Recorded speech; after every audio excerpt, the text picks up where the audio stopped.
ಏಮಸ್ ಕಿಚನ್‌ಗೆ ಸ್ವಾಗತ. ಇವತ್ತು ತುಂಬಾ ಸುಲಭವಾಗಿ ಮೊಳಕೆ ಕಟ್ಟಿದ ಹೆಸರು ಕಾಳು ಮತ್ತು ಪಾಲಕ್ ಸೊಪ್ಪನ್ನು ಬಳಸಿ ಒಂದು ಪಲ್ಯವನ್ನು ಮಾಡ್ತಾಯಿದ್ದೀನಿ. ತುಂಬಾ ಚೆನ್ನಾಗಿರುತ್ತೆ. ದೋಸೆಗಾಗಲಿ ಮತ್ತು ಚಪಾತಿಗಾಗಲಿ ತುಂಬ ಚೆನ್ನಾಗಿರುತ್ತೆ. ಇಲ್ಲಿ ನಾನು 1 ಕಟ್ ಪಾಲಕ್ ಸೊಪ್ಪು ಮತ್ತು 1 ಕಪ್ಪಿನಷ್ಟು ಮೊಳಕೆ ಕಟ್ಟಿರೋ ಹೆಸರು ಕಾಳನ್ನು ಕೂಡ ತಗೊಂಡಿದ್ದೀನಿ. ಇದು ಬೇಸಿಗೆಗಾಲದಲ್ಲೇ ತುಂಬಾ ಆರೋಗ್ಯಕ್ಕೂ ಕೂಡ ತುಂಬಾ ಒಳ್ಳೆಯದು. ನೆಕ್ಸ್ಟ್ ಇವಾಗ ಪಾಲಕ್ ಸೊಪ್ಪನ್ನು ಕ್ಲೀನಾಗಿ ವಾಶ್ ಮಾಡಿಕೊಂಡು ಸಣ್ಣದಾಗಿ ಕಟ್ ಮಾಡಿ ಇಟ್ಕೊಂಡಿದ್ದೀನಿ. ನೆಕ್ಸ್ಟ್ ಇವಾಗ ಒಂದು ಬಾಣಲಿ ತಗೊಂಡಿದ್ದೀನಿ. ಅದಕ್ಕೆ ಸ್ವಲ್ಪ ಎಣ್ಣೆಯನ್ನು ಸೇರಿಸ್ಕೊತಾ ಇದ್ದೀನಿ. ಇದಾದ ಮೇಲೆ ನಾನು ಒಂದೇ ಒಂದು ಚಕ್ಕೆ ಮತ್ತು 3 ಲವಂಗವನ್ನು ಹಾಕ್ಕೊತಾ ಇದ್ದೀನಿ. ಮತ್ತು 1 ಗೆಡ್ಡೆ ಬೆಳ್ಳುಳ್ಳಿನ ಸಿಪ್ಪೆ ತೆಗೆದು ಸಣ್ಣದಾಗಿ ಕಟ್ ಮಾಡಿ ಸೇರಿಸ್ಕೊಂಡಿದ್ದೀನಿ. ಅದಾದಮೇಲೆ 1 ಈರುಳ್ಳಿನ ಸಣ್ಣದಾಗಿ ಕಟ್ ಮಾಡ್ಕೊಂಡು ಹಾಕ್ಕೊಂಡಿದ್ದೀನಿ. ಇದು ಕೂಡ ಹಸಿ ವಾಸನೆ ಹೋಗಬೇಕು, ಅಲ್ಲಿವರೆಗೂ ಕೂಡ ನಾವು ಚೆನ್ನಾಗಿ ಇದನ್ನು ಫ್ರೈ ಮಾಡ್ಕೊಬೇಕು.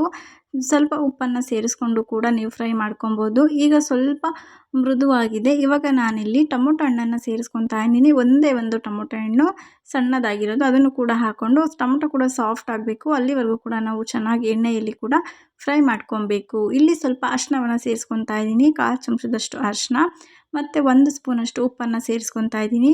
ಹಾಕ್ಕೊಂಡ್ರೆ ಸ್ವಲ್ಪ ಬೇಗ ಮೃದು ಆಗುತ್ತೆ, ಅದಕ್ಕೋಸ್ಕರ. ಈಗ ಒಂದು 10 ನಿಮಿಷ ಆದಮೇಲೆ ಟೊಮೊಟೊ ಕೂಡ ಸಾಫ್ಟ್ ಆಗಿದೆ. ಇವಾಗ ನಾನಿಲ್ಲಿ ಹೆಸರು ಕಾಳನ್ನು ಸೇರಿಸ್ಕೊತಾ ಇದ್ದೀನಿ.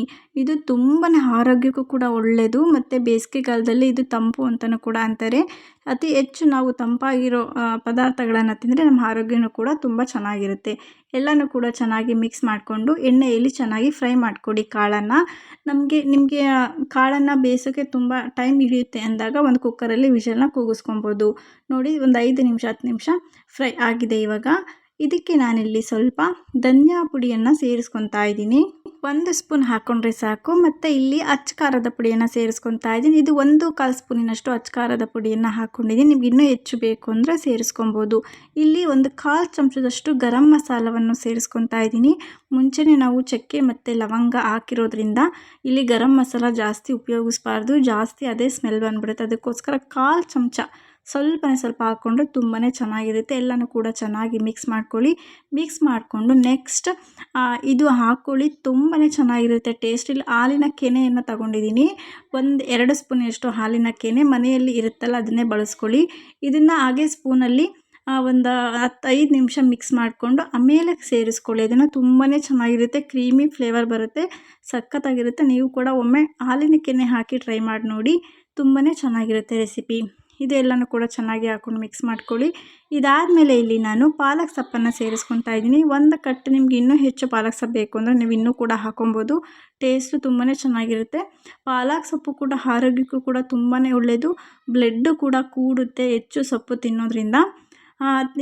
ಈಗ ಸಮ್ಮರ್ ಟೈಮಲ್ಲಿ ನಾವು ಈಗ ಜಾಸ್ತಿ ಬಿಸಿಲು ಇರೋದ್ರಿಂದ ಮಕ್ಕಳಿಗೆ ಹೆಲ್ದಿ ಐಟಮ್ಸ್ನ ಕೊಡಬೇಕು. ಅದಕ್ಕೋಸ್ಕರ ಹೊಸದಾಗಿ ಟ್ರೈ ಮಾಡಿ, ನೀವು ಕೂಡ ಮಕ್ಕಳಿಗೆ ಮಾಡಿಕೊಡ್ಬೋದು. ಈಗ ಎಣ್ಣೆಯಲ್ಲೇ ಇದನ್ನು ಒಂದು 5 ನಿಮಿಷ ಫ್ರೈ ಮಾಡ್ಕೊಳ್ಳಿ. ಫ್ರೈ ಮಾಡ್ಕೊಂಡು ಆದ ನಂತರ ಇದಕ್ಕೆ ನಾನಿಲ್ಲಿ ನೀರನ್ನು ಸೇರಿಸ್ಕೊತಾ ಇದ್ದೀನಿ. ಟೀ ಗ್ಲಾಸಲ್ಲಿ 2 ಗ್ಲಾಸ್ ನೀರು ಹಾಕ್ಕೊಂಡ್ರೆ ಸಾಕು.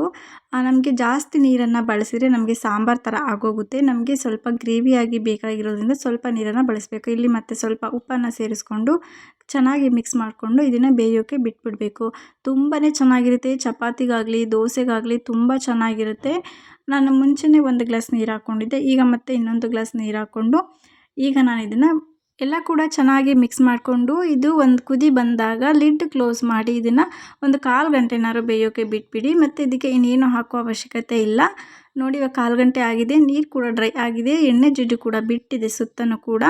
ಈಗ ಸ್ವಲ್ಪ ಕೊತ್ತಂಬರಿ ಸೊಪ್ಪನ್ನು ಸೇರಿಸ್ಕೊಂಡು ಚೆನ್ನಾಗಿ ಮಿಕ್ಸ್ ಮಾಡ್ಕೊಂಡು ಹಾಗೆಯೇ 1 ನಿಮಿಷ ಅಷ್ಟೇ ಸ್ವಲ್ಪ ಬಾಡಿದ್ರೆ ಸಾಕು. ನಮಗೆ ತುಂಬ ಚೆನ್ನಾಗಿರುವಂತಹ ಹೆಸರು ಕಾಳು ಮತ್ತು ಪಾಲಕ್ ಸೊಪ್ಪಿನ ಪಲ್ಯ ರೆಡಿಯಾಗುತ್ತೆ. ತುಂಬಾ ಚೆನ್ನಾಗಿರುತ್ತೆ. ನೀವು ಕೂಡ ಖಂಡಿತ ಟ್ರೈ ಮಾಡಿ ನೋಡಿ ಮನೇಲಿ. ಹೆಸರು ಕಾಳು ಮತ್ತು ಪಾಲಕ್ ಸೊಪ್ಪಿನ ಪಲ್ಯ ರೆಡಿಯಾಗಿದೆ. ತುಂಬ ಚೆನ್ನಾಗಿ ಬಂದಿದೆ. ಟೇಸ್ಟ್ ಕೂಡ ಅಷ್ಟೇ ಚೆನ್ನಾಗಿತ್ತು. ನೀವು ಕೂಡ ಖಂಡಿತ ಟ್ರೈ ಮಾಡಿ ನೋಡಿ ಒಂದ್ಸಲ.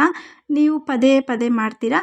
ಚಪಾತಿಗಾಗಲಿ ದೋಸೆಗಾಗಲಿ ತುಂಬಾ ಚೆನ್ನಾಗಿರುತ್ತೆ. ಈ ರೆಸಿಪಿ ನಿಮಗೆ ಇಷ್ಟ ಆಗಿದರೆ ಸಪೋರ್ಟ್ ಮಾಡಿ, ಲೈಕ್ ಮಾಡಿ, ಸಬ್ಸ್ಕ್ರೈಬ್ ಮಾಡಿ. Thank you for watching.